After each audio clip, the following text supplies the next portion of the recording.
Welcome to The Last Breakfast. Please enjoy the video. In this video, I will explain how to make beer using yeast. First, understand that yeast is a living organism essential for converting sugars into alcohol and carbon dioxide, which gives beer its unique character.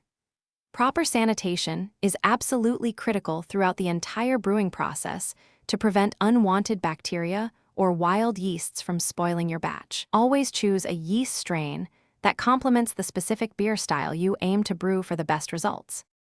Once your wort is cooled to the appropriate temperature, it's time to pitch your selected yeast. This is where the magic truly begins. Ensure you maintain a consistent fermentation temperature, as fluctuations can lead to off flavors. Depending on the yeast strain and beer style, primary fermentation usually takes 1 to 2 weeks. You'll see active bubbling, indicating the yeast is hard at work transforming those sugars. After primary fermentation, you might choose to transfer your beer to a secondary fermenter. This step, while optional, can help improve clarity and allow the beer to mature further. Conditioning, whether in a secondary vessel or simply letting it rest, allows flavors to meld and mellow. Finally, prepare your bottles or kegs by sanitizing them thoroughly, getting ready for the final packaging stage of your delicious homemade brew.